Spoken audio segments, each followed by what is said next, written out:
Well, since Colorado left, there's been no news. There's been nothing. Well, we got another statement, of course.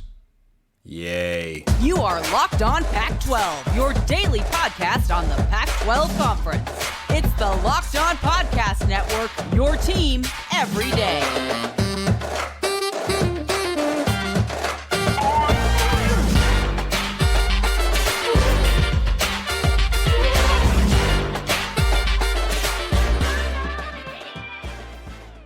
Back by popular demand. Welcome, everybody, to another episode of Locked On Pac-12 here on a Saturday. I'm your host, Benson McLaughlin. Thank you so much for making this your first listen or your first view of the day. Part of the Locked On Podcast Network, your team every day, and your number one source to stay up to date with our Colorado and media rights free, and I think still beloved, Conference of Champions. Like, comment, subscribe, rate, review. Please and thank you wherever you listen to or watch this show. It's been busy over here, and I asked all of you, hey, would you like a show on Saturday if there's no news on Friday? So here I am recording a show late on Friday afternoon. There's been no news. There have been meetings.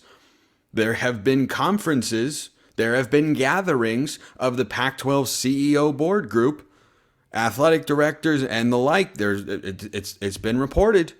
Those meetings took place. What do we have? We have a statement from Oregon State. Oh, goodness gracious. So talk about that, whether or not other conferences besides the Big 12 or Big 10 could get into the mix. ACC. I've just heard some rumblings that I think you'd be interested in hearing. And Arizona, which is the school everyone's kind of waiting on at this point in time.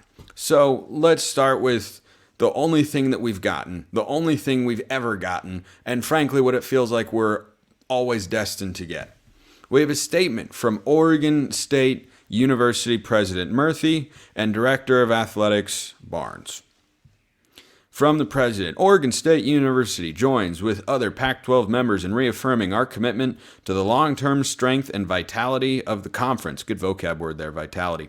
We are united by our shared values, our passion for the highest level of intercollegiate athletic competition, our leadership roles as Tier 1 research universities, and our support for student-athletes' academic and athletic excellence. It's a small thing, but maybe put athletic before academic? I don't know. But it's the Pac-12. What do you expect? From the athletic director, Mr. Barnes, Oregon State Athletics trusts that the Pac-12 will secure a media rights deal. You and nobody else there, pal, that will strongly benefit the institutions that are remaining loyal to this conference. All of us at Oregon State will continue to work hard and diligently to continue the long-term membership and success of our athletic department at a national level. Well, that would be great. I mean, if that came to fruition, that would be awesome. That would be my preferred outcome, is the conference somehow, some way, snatches victory from the jaws of defeat and cobbles together a media deal. They weren't able to do that with 10 teams, but maybe somehow they'd be able to do it with 9 and 1 G5. Now, the jokes that Pac-12 fans want me to make have something to do with the fact that whatever G5 team you would add this year is better than Colorado last year. True though it may be, the perception is what really matters here, because the perception of the league could not be worse. We've talked about it extensively here on the show. Perception matters in college sports a whole heck of a lot more than it does at the professional ranks. And the perception of the league is very weak right now. However, this is the only news that has come about today. Subject to change on what feels like an hour-by-hour basis, but there's been nothing. There's been no reporting. There has been no indicating. There has been no actual tangible movement one way or another. So for the time being, George Kliavkoff is doing what I said on yesterday's show he needed to do: prevent further defections. Well, we're 24 hours into it. I'm not saying he is 100% locked and going to keep it that way forever. I'm saying that there looked like a possibility in which Arizona or somebody else could make a move today. That didn't happen. That did not happen as I record this show. So that's something. I don't know that you can qualify it as good news, but it isn't bad news. There are worse headlines that could be running around, which would be any headlines, frankly. There are worse headlines than, oh my gosh, we have another statement that is not going to amount to anything, and it comes from a school that does not appear to be in the most well-positioned place amidst conference realignment, that being Oregon State. Remember, when comments were first coming out from presidents and ADs back in, I don't know, I think I was like 8 years old when that happened. Anyway, it was February and March. Two of the first schools to come out and put something on the record about the confidence in the Pac-12 and securing a deal and whatnot, Washington State and Oregon State. Who stands to lose the most should the Pac implode and conferences are now coming to, snatch up teams at whatever rate they can get and, get everybody available? Yeah, that'd be Washington State and Oregon State. So I think that's a twofold reason as to why I don't put a lot of weight behind the statement. But if you told me on Thursday night, hey, the only thing you're going to hear on Friday is a statement from Oregon State after the Pac-12 CEO board meeting as they look at expansion and media rights and grant of rights and yada, yada, and the same stuff that we have been doing for, I literally don't even know how long at this point in time. I think we're coming up on 7 months. Yeah, that sounds about right. We're almost to August. So I don't put a lot of weight behind that. But could it be worse? Sure, it could be worse. Could it be a lot better? Yes. Like I said on yesterday's show, we can't be about words anymore. We're about that action, boss. That's what we need. We don't need words. We don't need statements. We need actions. Things have got to get done. And I don't know what the Big 12's timeline is here, because I saw a piece that indicated they were looking for an answer from Colorado by August 1st. Well, if so, that means that the pressure on anybody else to go would potentially be August 1st. But maybe not, because maybe the Big 12 had been talking the most with Colorado and their discussions with other schools and programs had been overblown over the last several months. And so as a result, they are not as far along in said discussions with programs like Arizona or ASU or Utah or Oregon or whoever, or Washington or whoever else they deem to be an interesting school to set in their sights in this conference realignment saga. But are they still thinking about August 1st? I wouldn't be. If I'm Brett Yormark, I would be calling Oregon. That would be my top option. That's where I would be calling right now, because they're an athletics-driven university. I think much more than academics compared to the rest of the pack. And if you offer them security and money in your conference, and it's interesting. I'm just saying. Talked about that on a past show of Locked On Ducks, if you want to check that out to hear more about it and why I think there's potentially some aligned interests and visions there. But I think that if I'm Brett Yormark, I'm not putting a timeline on this. At least not until the season starts. But even then, are you in a rush to add somebody? Now, there may be deadlines that exist within the bylaws of the conference that I am not privy to, because I am not the commissioner of the conference, nor have I ever interviewed for the position, and thus been needing to make myself aware of every single tiny little detail and such. But you could put pressure on them and come up with a deadline and say, hey, you have to find out before the season, or we need to know what you're doing before the season, Arizona.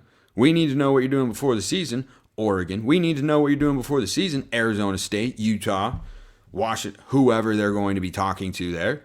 But they're looking to add 1 to 3 more schools. And at the very least, they can't have had the same level of conversations with Colorado as they have had, if they've had any conversations with schools not named Colorado. Because Colorado's gotten to the point where they have moved. They have made the jump. Nobody else has done that at this point in time. So that means all those other conversations are in their earlier stages. So maybe he's trying to get the ball rolling there. He's trying to establish new relationships and give people an idea of what the vision actually is there. The Big 12 still wants to make another move. I think that much is pretty clear. I think they should. I think they have to. You can't sit in an odd number of teams. That just makes things really, really difficult as a conference. But could the Big 12 be the only conference we're hearing about right now? The only motors company you need to hear about right now is eBay Motors, because for a championship team, it's all about making sure that every player is a perfect fit. It's the same when it comes to your vehicle. No different. Every part needs to fit just right, like in Tetris and conference realignment. Tetris, conference realignment, and eBay Motors. They all have the same thing in common. Gotta fit just right. So the next time you need parts and accessories, head to eBay Motors. With eBay Guaranteed Fit, you can be sure every part you need fits right the first time around. Just add your ride to My Garage and look for the green check to know the part will fit or your money back. Because just like in sports, confidence is the name of the game when you shop on eBay Motors. The Big 12 confident. The Pac-12, I don't know if they should be quite as confident right now. Confidence is the name of the game. A con, by the way, short for confidence.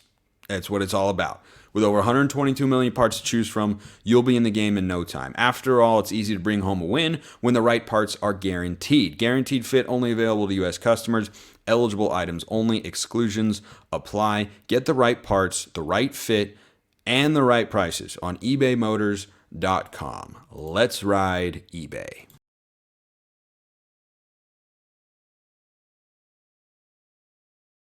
All right, so the Big 12 has to add at least one more school.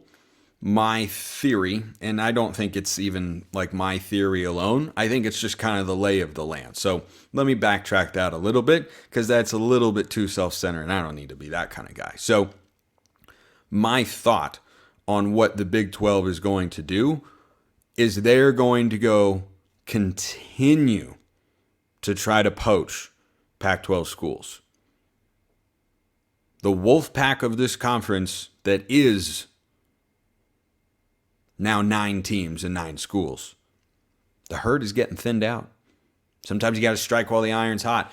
Iron looks pretty hot right now. So if you're Brett Yormark, heck, how are you not going over there to do that? But if it doesn't happen, I think their top G5 option to pair with Colorado would be UConn.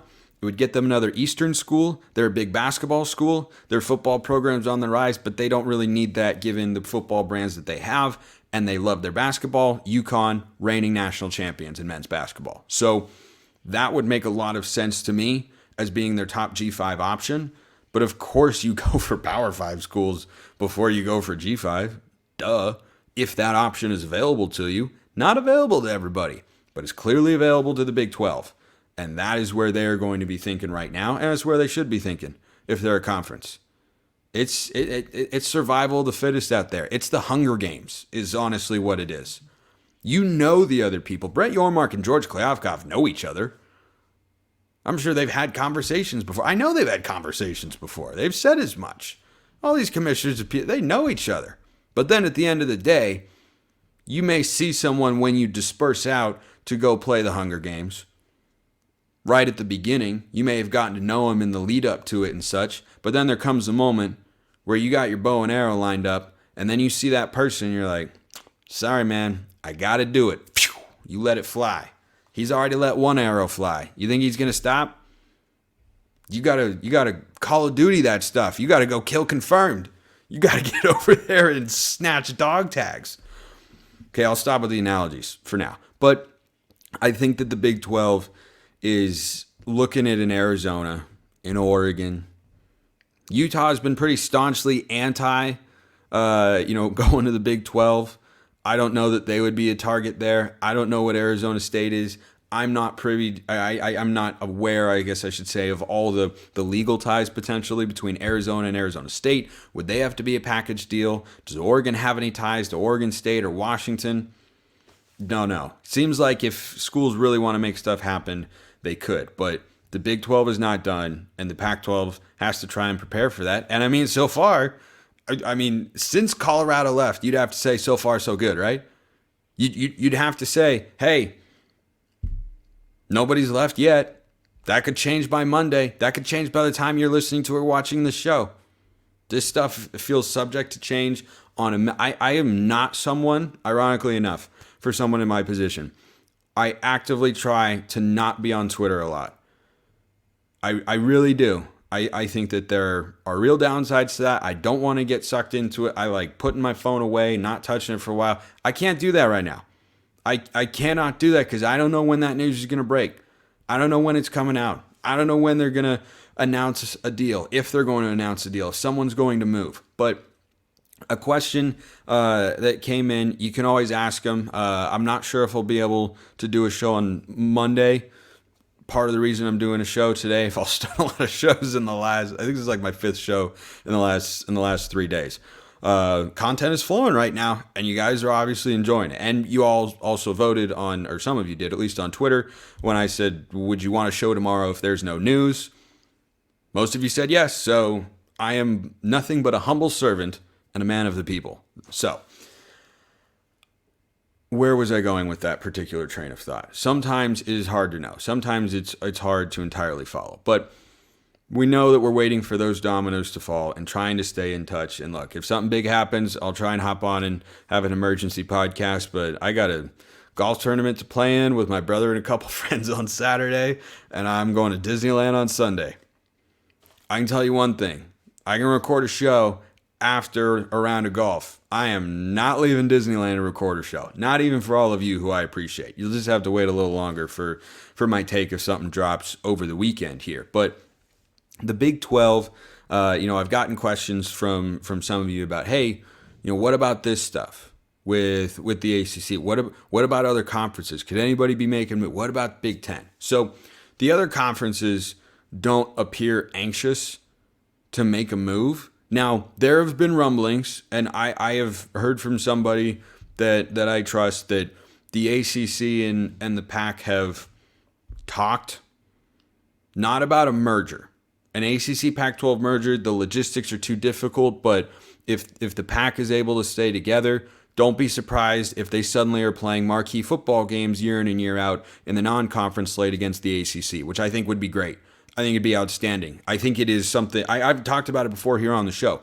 If the Pac can stay together, they should go to the ACC and say, hey, we need to put a big-time matchup in each of the 3 non-conference weeks leading up to the beginning of conference play.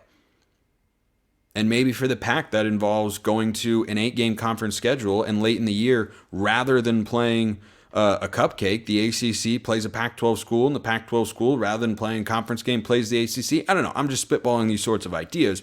But the point is that you have to make the best television product possible. And guess what? There are a lot of fun matchups. And someone pointed this out to me as well. A lot of great uniform matchups on the West Coast versus the East Coast. You could have some great uniform matchups. But I mean, just off the top of my head, Oregon against Miami. Big brands. Mario left Miami or left Oregon for Miami. Yeah, that's gonna draw some eyeballs. How about just if to put in the context of this year, how about Michael Penix against Drake May? 2 of the top 3 or 4 quarterbacks in the eyes of the NFL scouting community going up and going at it. Screams a shootout and wild entertainment. What's not fun about that?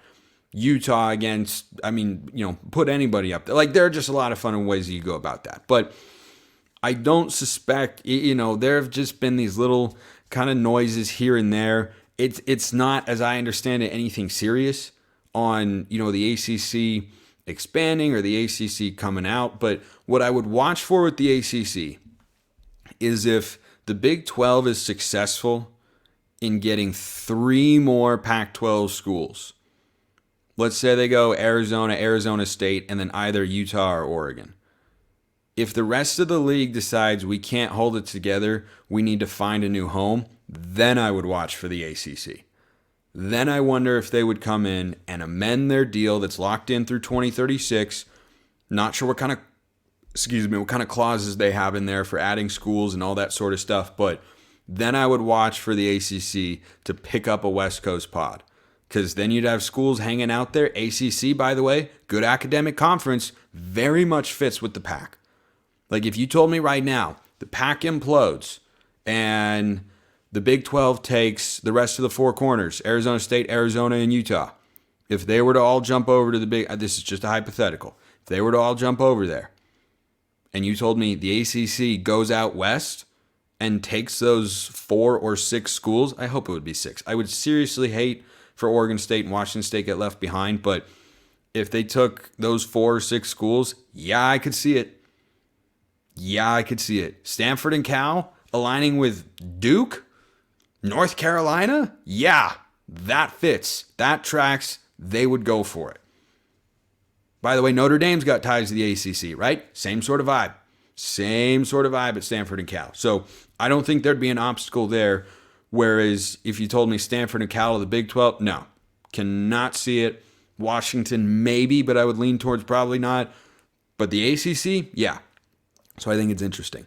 But a merger doesn't appear imminent. Logistically, I have heard before that they've kind of gone down that road, but decided the challenges are too great and the conferences are so far away. I mean, like every road game that isn't against the immediate West Coast pod. So it would depend on what the conference merger actually looked like. But like that's a lot of cross country trips. Cross country trips. Okay, I'm done. I'm so grateful you guys put up with me. I'm such a dork. It'd be a lot of cross-country trips. But it's still getting me. So, but it would be a challenge. But a scheduling partnership I've talked about before could make a lot of sense. But that's, again, contingent upon the Pac getting a media deal. That has to get done. And if you don't get it done, guess what? I suspect more schools will leave. And can you survive that? My guess is probably not. Could they survive one more?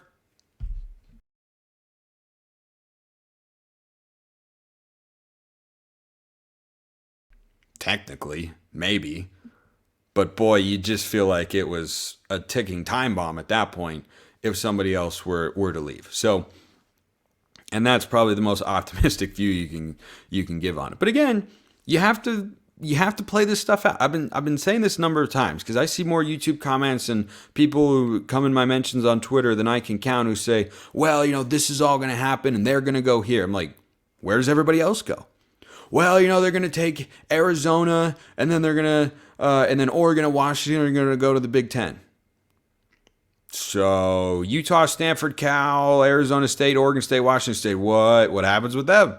Where do they go? Do they just not get to play football? Are they going to get left behind? I don't know. See, that's why you got to play this stuff out. And, the prediction game is pretty tough. But ACC, wouldn't expect to move there.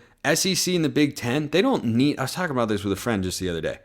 They have no need to make a move. Some people are like, oh, they need to go pick up. No. They don't need to do anything.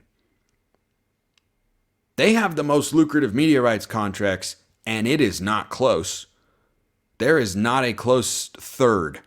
Everyone's fighting for a bronze medal, but that feels, too generous of a title. Like, what's after? You're fighting for all podium honorable mention at this point. Like, that's what you're going for in terms of a media rights contract, whether you're the Big 12, the ACC, or the Pac. You're going for the honorable mention. You're not getting a first or second teamer up there, and you're a ways behind. So I wouldn't think that the SEC or Big 10 would just suddenly get involved. Like, they've made their moves. They have made their moves, and they are power moves, and they don't need to make anything else. The ACC might need to make a move to keep up one day. I could see that. The Big 12 has to add at least one more team because they're sitting at 13 right now. I absolutely see that happening. It's just a question of who and when, not if. But the SEC and the Big 10, they've made their moves. They're good with it. They're rich. They've got the money. They've got all that sort of stuff. So one of the schools everybody's watching here to wrap up this bonus episode of today's show. Again, I'll just kind of see what happens and whether or not I'll be able to get you a show on Monday. But you're getting a show on Saturday, and that's abnormal. So, and there have been bonus shows the last couple days. So, I can't say I'm shorting you on content. We'll just have to wait and see what the news is. But maybe the weekend goes quietly. But the question here is, why is Arizona waiting? Arizona could go to the Big 12 at any time they want, which again underscores a point I have made 578 times, but I'm going to make for a 579th. These schools do not want to go to the Big 12. Colorado did not want to go to the Big 12, or they would have left in March, or April, or May, or June. They wanted to be in the Pac. But eventually, the situation got so dire that they said, we're not liking the uncertainty here. We need stability. We need security. We're trying to build something here from ground zero with Deion Sanders, and we need to know what's going to happen. And we can't do that in the Pac because you still don't know. We're going over there. But Arizona's willing to wait. Even after Colorado left, Robert Robbins gave a quote and he said, look, we're still waiting for the media deal. That's what it's always been. But the question is why? And the reason that I think they're willing to wait is that at this point in time, the Big 12 hasn't put pressure on them and they don't feel any inside pressure. You know, Jed Fish talked about it on a podcast not long ago that he tells recruits, we're going to have a place to play no matter what. He's right. They would be welcomed with open arms into the Big 12. And the Pac-12 is actively, as we speak, lobbying them to not jump ship and to not go over to the Big 12. That is the reality for Arizona because they're a great basketball school and the Big 12 loves basketball and they're in the Western time zone. And they're, I think it was Robert Robbins said, quote, we can drive to Lubbock. We're not that far away, driving distance and all that sort of stuff. So Arizona is more willing to be patient than Colorado, I think because of the situation surrounding the football program. They're just looking for the best situation, but Colorado needed to be sure. Colorado had to be sure because if they're going to build something under Dion, they can't risk the visibility component, they can't risk the financial component, and they felt, they were probably getting some pressure from the Big 12. People were getting antsy, and we've been talking about this stuff for so long. I get that. But Arizona, their rebuild is much further along. They know what they're capable of being in the Pac or in the Big 12, which is, probably a middling program that every now and then can pop up and be a conference contender. I think they could do that in the Pac because I've seen them do it before, and I think they could do it in the Big 12 because the Big 12 doesn't have as many good teams up at the top as the Pac does. The Pac does not have maybe the depth down towards the bottom right now, but the Big 12 up at the top, it doesn't have an Oregon, Utah, Washington trio. I mean, it's, TCU, Oklahoma State, Kansas State? Those programs for the last 5 years combined, not as strong as Oregon, Washington, Utah. So I think that for Arizona, they don't need to be in a hurry. And if the Big 12 forces their hand, my guess would be they jump because the Pac-12 would have to have gotten a media deal together. And who's counting on that? Not me, not I. As I have said many times, you can keep putting that football down, Lucy, but my name's Charlie Brown, and I'm not going to kick it. I'm going to wait until you leave and I can put a robotic holder there. I had one of those when I was in middle school, by the way. Fun fact about me, my football career was short-lived, 3 years in middle school, but I was a pretty good kicker, legitimately. I was, and it was worth 2 points, so it was really valuable. Like my seventh grade season, seventh grade season, I was the second leading scorer on our team behind the running back because it was worth 2 points, and we scored a lot of touchdowns. So I'm just looking at this and saying, if I'm Arizona, I feel confident about what I can have in either conference. So why not stick with their approach, which has been, we'll wait and see what the offer is. We'll wait and see if they actually get it together. Colorado wasn't willing to wait a little bit longer. I understand it, but we know what we have. We know what we can do. We know what we can be. And we're just going to wait and see which offer is best and then assess from there. So that's why I suspect that Arizona is waiting. But if I'm the Pac-12, I don't know how much longer they'd wait. Appreciate everyone listening. I'll see you next time. Have a great rest of your weekend. And until next time, whenever and wherever that may be, hope you have a wonderful rest of your day.